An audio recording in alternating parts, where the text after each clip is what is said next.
علی بھائی اگلا سوال ہے، بعض ملحدین کی جانب سے یہ دعویٰ کیا جاتا ہے کہ قرآن حکیم انتہائی کنفیوزڈ کتاب ہے، نعوذ باللہ من ذالک، اور عموماً ان کی جانب سے یہ اعتراض کیا جاتا ہے کہ شیطان کو تو سجدے کا حکم ہی نہ تھا، حکم تو صرف فرشتوں کو تھا، اور اگر شیطان بھی فرشتوں میں داخل ہے تو فرشتے تو ویسے ہی اللہ کے حکم کی نافرمانی نہیں کرتے، تو پھر شیطان کیسے بغاوت کر سکتا ہے؟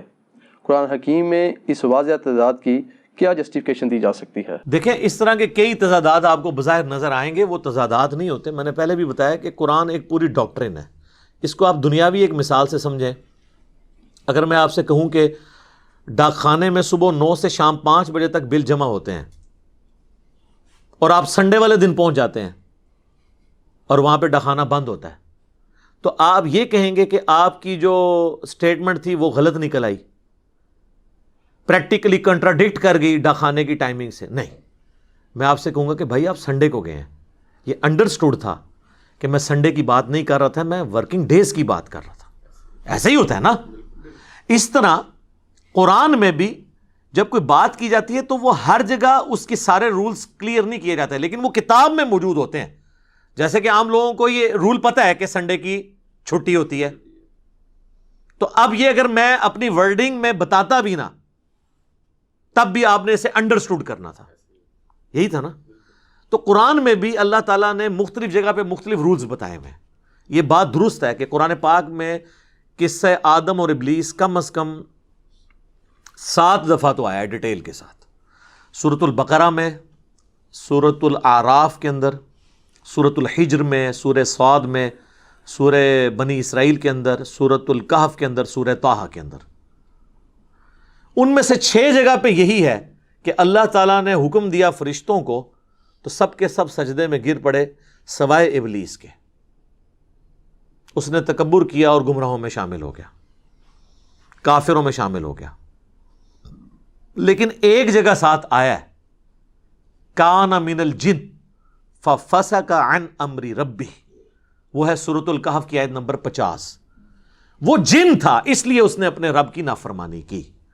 باقی 6 جگہ فرشتوں کے اندر ہی اللہ نے اسے شمار کیا ہے، اس لیے کہ میرے بھائی 50 کی کلاس میں اگر 49 میل سٹوڈنٹ ہوں اور 1 فیمیل سٹوڈنٹ ہو، اور کلاس کا ریپریزنٹیٹو سی آر اگر یہ کہے کہ بوائز سٹینڈ اپ، تو اس کا یہ مطلب نہیں ہوتا کہ وہ گرل جو ہے اس نے نہیں کھڑا ہونا اس کے استقبال کے اندر، وہ انڈرسٹوڈ ہوتا ہے کہ وہ بھی شامل ہے ایز اے سٹوڈنٹ۔ لیکن اسے کہتے ہیں تغلیب کا قاعدہ، غالب کا قاعدہ۔ غالب اکثریت کس کی ہے؟ قرآن میں آپ اکثر چیزیں دیکھیں گے، احکامات بھی مرد والے سیغوں سے آئے ہیں اکثر جگہ، لیکن اس میں عورتیں بھی شامل ہوتی ہیں۔ مرد کے سیغے کے ساتھ خطاب ہو رہا ہوتا ہے، کیونکہ لٹریچر میں اسی طریقے سے معاملات لے کے چلے جاتے ہیں۔ آپ کئی عورتوں کی شاعری دیکھیں تو وہ مردانہ لینگویج میں ہوتی ہے، اور بعض اوقات جو مرد ہیں وہ نعت لکھ رہے ہوتے ہیں اور وہ اپنے آپ کو عورتوں والی لینگویج میں یوز کر لیتے ہیں۔ وہ اس لیے کرتے ہیں، وہ اپنے آپ کو کم تر شو کرنے کے لیے تصغیر کا قاعدہ استعمال کرتے ہیں۔ میں تے منگتی ہاں، وہ کہتے ہیں یہ منگتا کہوں گا تو وہ ذرا کم گراوٹ ہے، منگتی کہاں تے اور تھلے گراوٹ ہے۔ وہ اتنے ایک ذہن ہے نا کہ عورت جیڑی ہے بہت تھلے ہے، ہم اس ذہن کو نہیں مانتے، ایک علیحدہ سے ایک ٹاپک ہے۔ لیکن عموماً جب بات کرتے ہیں تو وہ مردانہ لینگویج میں بات ہو رہی ہوتی ہے۔ اس طرح قرآن بھی جب بات کرتا ہے نا، فرشتوں کو حکم ہوا تو فرشتوں کے ساتھ اس وقت وہ شیطان بھی تھا تو اس کو حکم تھا۔ اور اس سے بڑی بات آپ بس اتنی آیت تو لیتے ہیں، اس سے آگے بھی تو پڑھیں، یعنی یہ ڈیٹیل سے واقعہ اگر آپ دیکھیں تو سورۃ الاعراف کے اندر آیا ہے، آیت نمبر 11 سے آنورڈ، وَلَقَدْ خَلَقْنَاكُمْ ثُمَّ صَوَّرْنَاكُمْ ثُمَّ قُلْنَا لِلْمَلَائِكَةِ اسْجُدُوا لِآدَمَ، یعنی ہم نے تمہیں پیدا کیا، اس کے بعد تمہاری تصویر کشی کی، اس کے بعد ہم نے حکم دیا فرشتوں کو کہ آدم کو سجدہ کرو، فَسَجَدُوا، تو وہ سب کے سب سجدے میں گر پڑے، اِلَّا ابلیس، سوائے ابلیس کے۔ ابلیس کہتے ہیں حسد کرنے والا، جیلسی کرنے والا، لم یکم من الساجدین، وہ سجدہ والوں میں شامل نہ ہوا۔ اب یہاں آپ دوسرا مطلب بھی لے سکتے تھے کہ اسے حکم نہیں ہے، تو آگے دیکھیں نا آگے کیا الفاظ ہیں۔ اللہ نے ادھر چھوڑا نہیں اسے، کہا قال ما منعک الا تسجد اذ امرتک، اے ابلیس تجھے کس چیز نے منع کیا کہ جب میں نے تجھے حکم دیا تھا سجدے کا تو تو نے سجدہ نہیں کیا؟ تو یہاں وہ جواب ہونا چاہیے تھا ملحدین والا کہ یا اللہ تو نے مجھے تو حکم نہیں دیا، تو نے تو فرشتوں کا ہے، میں تو جن ہاں۔ یہاں پہ یہی ہوتا ہے نا یار، ویسے مولویوں سے تو شیطان بھی بہتر ہے اس حوالے سے۔ آپ مولویوں سے بات کریں نا، بات کرتے کرتے آپ کو لفظ غلط بول دینا، نہیں اگر آپ کہہ دینا کہ جی میں فلاں عالم کی بات، نہیں بیٹا عالم نہیں ہوتا، عالم ہوتا ہے۔ حالانکہ وہ بیچارہ اس لیے وہ عالم ہی بول رہا ہوتا ہے، وہ عالم کہہ دیتا کوئی فرق نہیں پڑتا۔ یہاں دیکھیں شیطان نے یہ حرکت نہیں کی ہے، جب اللہ نے کہا تجھے کس چیز نے منع کیا تو مولوی ہوتا تو کہتا یا اللہ تو نے تو فرشتوں کو حکم دیا، میں تو جینا۔ اس کو سمجھ تھی کہ میں بھی اس میں شامل ہوں۔ کہا قال انا خیر من، میں اس سے بہتر ہوں۔ تو اس کا جسٹیفیکیشن دینا اپنی نافرمانی کی یہ چیز ثابت کرتا ہے کہ وہ وہی سمجھ رہا تھا کہ میں بھی اس میں شامل ہوں۔ خلقتنی من نار، مجھے تو نے پیدا کیا آگ سے، وخلقتہ من طین، اور اس سے تو نے پیدا کیا مٹی کے ساتھ۔ پھر یہ آگے پورا واقعہ چلتا ہے۔ تو شیطان نے بھی وہ جسٹیفیکیشن نہیں دی جو یہ شیاطین ملحدین اس کی طرف سے دے رہے ہیں، وہ تو اللہ نے کلیریفائی کر دیا قرآن میں۔ اب رہا کنٹراڈکشن کے قرآن میں آیا ہے مختلف جگہ کے اوپر کہ فرشتے جو ہیں وہ اللہ کے حکم کی نافرمانی نہیں کرتے، وہ وہی کرتے ہیں جو اللہ ان کو حکم دیتا ہے۔ تو پھر شیطان نے کیوں نافرمانی کی؟ تو یہ فرشتہ نہیں تھا، وہ سورۃ الکہف میں آ گیا کان من الجن ففسق عن امر ربی، وہ چونکہ جنوں میں سے تھا اس لیے اس نے اپنے رب کی نافرمانی کی۔ لہذا یہ دونوں سٹیٹمنٹس کو جوڑے تو اینڈ رزلٹ یہ ہے کہ قرآن میں کوئی کنٹراڈکشن نہیں ہے، وہ دونوں باتیں بیک وقت اپنی جگہ پہ درست ہیں۔ فرشتے نافرمانی نہیں کرتے، سارے فرشتوں نے سجدہ کیا۔ شیطان چونکہ جن تھا، اور دو ہی مخلوقات ہیں جنہیں اللہ نے آزادی دی ہے، جن اور انس۔ وما خلقت الجن والانس الا لیعبدون، جنوں اور انسانوں کو اللہ نے اختیار دیا ہے اور وہ اپنی مرضی ایگزیکیوٹ کرتے ہیں، فرشتے اپنی مرضی ایگزیکیوٹ کر ہی نہیں سکتے۔ تو چونکہ وہ جن تھا اس لیے اس قسم کے کئی کنٹراڈکشن آپ کو قرآن سے یہ لوگ دکھائیں گے، اس لیے کہ آپ قرآن آپ نے کبھی پڑھا ہی نہیں، قرآن پورا ٹوٹیلٹی میں پڑھو۔ بڑا ایک مشہور ہے اعتراض آپ کو اکثر، ہماری تو یہاں اتوار کی مجلس میں ہر دوسری تیسری مجلس میں یہ سوال ہوتا ہے، وہ جو سورۃ البقرہ میں آیا کہ یہودی عیسائی بھی جنت میں چلے جائیں گے، تو یہ کیسے پاسبل ہو گیا جبکہ نبی علیہ السلام کا انہوں نے انکار کیا ہے؟ اور صحیح مسلم میں حدیث ہے کہ نبی علیہ السلام نے فرمایا جس یہودی عیسائی نے میرے بارے میں سن لیا، مجھ پہ ایمان نہ لایا، وہ جہنم میں جائے گا۔ تو ہم کہتے ہیں میرے بھائی ذرا سورۃ البقرہ پڑھ بھی تو لو۔ وہ رزلٹ یہ نکالتے ہیں کہ ایمان بالرسالت ضروری نہیں، عقیدہ توحید اور آخرت کافی ہے۔ تو یہ سورۃ البقرہ کی آیت نمبر جو ہے 62 ہے، آپ یہ پڑھ کے تو دیکھیں تو آپ کو پتہ چل جائے گا کہ یہ تو بات اس طریقے سے ہے ہی نہیں جیسے آپ سمجھنے کی کوشش کر رہے ہیں، اور یہ پوری ڈاکٹرن آپ کو کلیئر کرنی ہوگی۔ ان الذین آمنوا والذین ہادوا، بے شک جو ایمان لے کر آئے اور جو یہودی ہیں، والنصارى، اور جو نصرانی ہیں، والصابئین، اور جو صابی ہیں۔ اس سے مراد ستارہ پرست نہیں ہے، یہ دین ابراہیمی کی ایک شکل تھی۔ من آمن باللہ، جو ایمان لے آئے اللہ پر، والیوم الآخر، اور آخرت کے دن کے اوپر، وعمل صالحا، اور نیک اعمال کر لیں، فلہم اجرہم عند ربہم، تو اس کے رب کے پاس اس کے لیے اجر ہے، ولا خوف علیہم ولا ہم یحزنون، قیامت والے دن نہ اسے کوئی خوف ہوگا نہ کوئی غم۔ تو کہتے ہیں دیکھیں اس میں آیا کہ اللہ پر ایمان اور آخرت پہ ایمان کافی ہے، بس رسولوں پہ ایمان تو کہیں ذکر نہیں۔ سر مجھے یہ بتائیں کہ یہودی کون ہوتا ہے؟ جو اللہ اور آخرت کو مانے یا حضرت موسیٰ کو بھی مانے؟ موسیٰ علیہ السلام کو بھی مانے، تو ایمان برسالت تو اس میں شامل ہے۔ نصارہ کون ہوتے ہیں؟ جو حضرت عیسیٰ کو بھی مانے۔ صابی کون ہے؟ جو حضرت ابراہیم علیہ السلام کو بھی مانے۔ ایمان والے کون ہیں؟ جو محمد رسول اللہ کو بھی مانے، باقی پیغمبروں کو مانے۔ تو یہ ان الفاظ کے اندر موجود ہے، یہ انبیاء کے نسبتوں کی وجہ سے ان کے یہ نام ہے، تو ایمان برسالت تو اس میں موجود ہے۔ وہ کہتے ہیں جی یہ تو پھر اس کا تو مطلب یہ ہے کہ پھر آج کی ڈیٹ میں بھی کوئی یہودی عیسائی ہے وہ چلا جائے گا جی، اس صورت میں جائے گا جب نبی علیہ السلام پہ ایمان لے آئے۔ وہ کہتے ہیں یہ تو اس میں نہیں لکھا۔ تو سر اس میں نہیں لکھا، لیکن یہ بات جہاں سے 5ویں رکوع سے سٹارٹ ہوئی ہے وہاں تو پہلی بات ہی ایمان برسالت کی ہوئی ہے۔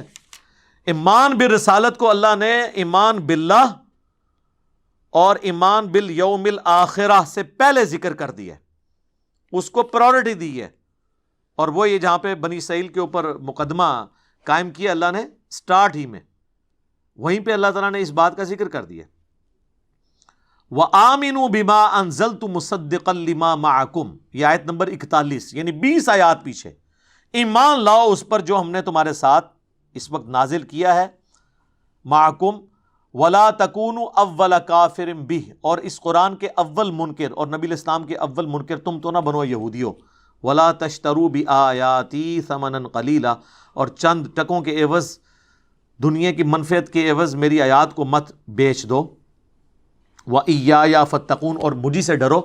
اللہ تعالیٰ ہمارا یہودیوں تمہاری کتابوں میں تو حضور کی پریڈکشن موجود تھی، تم تو پہلے کافر نہ بنو، تو ایمان بالرسالت پہلے آ گیا، تو انڈرسٹوڈ ہے یہ، جس طرح سنڈے کی چھٹی انڈرسٹوڈ ہے۔ اس سے بھی بڑھ کے چھٹا پارا جو سٹارٹ ہوتا ہے سورۃ النساء، اس میں تو اللہ تعالیٰ نے واضح کر دیا ہے جو ایک نبی کا بھی انکار کر دے وہ پکا کافر ہے، ٹھیک ہے، چاہے وہ اللہ کو مانتا بھی ہو۔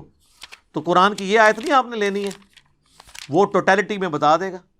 ان الذین یکفرون باللہ، جو لوگ بے شک کفر کرتے ہیں اللہ کے ساتھ، ورسولہ، اس کے رسولوں کے ساتھ، ویریدون، اور یہ چاہتے ہیں، ان یفرقوا بین اللہ ورسولہ، کہ ایمان لانے میں اللہ اور اس کے رسولوں میں فرق کرتے ہیں، ویقولون، اور وہ کہتے ہیں، نؤمن ببعض، ہم بعض پہ تو ایمان لائیں گے، ونکفر ببعض، اور بعض کو چھوڑ دیں گے، ان کا کفر کریں گے بلکہ، ویریدون ان یتخذوا بین ذلک سبیلا، اور وہ درمیان کا راستہ نکالنے کی کوشش کرتے ہیں۔ یہودی کہتے تھے ہم سارے بنی اسرائیل کے پیغمبروں کو مانتے ہیں سوائے عیسیٰ ابن مریم کے اور محمد رسول اللہ کے صلی اللہ علیہ وآلہ وسلم۔ عیسائی کہتے ہیں ہم سارے پیغمبروں کو مانتے ہیں انکلوڈنگ حضرت عیسیٰ ابن مریم، سوائے محمد رسول اللہ کے۔ تو اللہ نے فرمایا جس نے یہ اپنی مرضی کی نا، چاہے وہ اللہ پہ ایمان بھی لاتا ہوا، اولئک ھم الکافرون حقا، ایسے لوگ کٹر کافر ہیں، وَأَعْتَدْنَا لِلْكَافِرِينَ عَذَابًا مُهِينًا، اور ایسے کافروں کے لیے ذلیل و خوار کر دینے والا عذاب ہے۔ تو سورۃ النساء یہ بتا رہی ہے کہ کوئی اللہ کو مان بھی لے، رسولوں کو بھی مان لے، کسی ایک رسول کا بھی انکار کر دے، وہ کافر ہو جائے گا۔ اب وہ آیت پڑھیں کہ بے شک جو ایمان لائے، چاہے وہ یہودی ہوئے یا نصرانی ہوئے یا صابی ہوئے، جو اللہ پر اور یوم آخرت پہ ایمان لے آئے، ان کو کوئی خوف اور غم نہیں ہوگا۔ مراد یہ کہ وہ انبیاء کو بھی مانتے ہوں، ٹھیک ہے۔ تب اچھا اگلی پھکی ہے کہ اس میں تو پھر کئی اور چیزیں ہیں جن کا ذکر نہیں ہے۔ فرشتوں پہ ایمان، حالانکہ پورا قرآن فرشتوں پہ ایمان کی بھی بات کر رہا ہے، وہ تو اس میں ذکر کوئی نہیں ہے۔ تو کیا فرشتوں کا کفر کرنے والا بچ جائے گا؟ تو سر سورۃ البقرہ میں آیا کہ جو حضرت جبرائیل کے ساتھ دشمنی کرتا ہے نا، اللہ کی اس کے ساتھ دشمنی ہے۔ ایک فرشتے کا بھی کوئی انکار کرتا ہے وہ بھی کافر ہے، کتابوں کا انکار کرتا ہے وہ بھی کافر ہے۔ تو ہمیں تو یہی بتایا گیا لا نفرق بین احد من رسلی، ہم ایمان لانے میں کسی رسول میں فرق نہیں کرتے۔ تو قرآن کے اوپر جتنے بھی اس طرح کے ٹیکنیکل اعتراضات ہوتے ہیں وہ اس لیے کہ سر آپ نے قرآن پورا پڑھا نہیں ہوتا۔ مجھے پتہ ہے اس قسم کی ویڈیوز آتی ہیں، پھر لوگ ہمیں کہہ رہتے ہیں جی ملحدین پہ اوپر ویڈیوز ریکارڈ کریں۔ سر ملحدین کے اوپر ہم ویڈیوز آلریڈی، میری ایک ویڈیو ریکارڈ ہے ایتھیسٹ اور نان مسلم کے کوسچنز، انگلش سب ٹائٹل کے ساتھ ہے، 40 منٹ کی پوری ڈاکٹرن کلیئر کی ہے۔ ہمارا ان سے بنیادی اختلاف ہے خدا کے وجود پہ۔ جو شخص خدا کے وجود کو نہیں مانتا وہ ہزار اعتراض بھی کرے، اسلام کے اوپر ہم نے جواب نہیں دینا، کیونکہ ہم ان جوابوں کو دے بھی دیں تب بھی آپ کا میرا اختلاف ختم نہیں ہوگا جب تک آپ اللہ کے وجود کا اقراری نہ ہو جائے۔ جس طرح قادیانی ہمارا ہر مسئلہ مان لیں، ختم نبوت میں ہماری بات نہ مانے تو ہمیں اس سے کوئی انٹرسٹ نہیں ہے۔ پہلے ختم نبوت ڈسکس ہوگی، اس کے بعد کوئی رزلٹ نکلے گا تو آگے چلیں گے۔ اسی طریقے سے پہلے المحنت ڈسکس ہوگی، اس کے بعد پھر فقہی مسائل اور باقی چھوٹے چھوٹی مسائلیاں ڈسکس ہوں گی، اختلافنیاں ڈسکس ہوں گی۔ جب بڑا اختلاف ہی سیٹل نہیں ہو رہا تو چھوٹے اختلاف کے اوپر تو ٹائم ضائع کرنے والی بات ہے۔ اور یہ اصول ہوتا ہے، ایک بندہ ہے جسے نزلہ زکام بھی ہے اور پیرلل میں کینسر ہے پہلی سٹیج کا، آپ اس کے نزلہ زکام کا علاج کرائیں گے یا کینسر کا؟ اس لیے کہ وہ دوسری سٹیج میں نہ چلا جائے۔ تو عقیدے کا کینسر ہو جسے، اسے رفع الیدین کرنے یا نہ کرنے کا نزلہ زکام، آمین اونچی کہنے یا آہستہ کہنے کا نزلہ زکام، اس کے اوپر ڈسکشن کرنی چاہیے؟ نہیں۔ جب عقیدے کا اختلاف ہے تو باقی چیزیں چھوٹی ہیں۔ تو یہ ہم ساتھ ساتھ تھوڑے معاملات کو کلیئر بھی کر دیتے ہیں تاکہ آپ کو ان معاملات میں آسانی ہو جائے۔ ٹھیک ہو گیا جی؟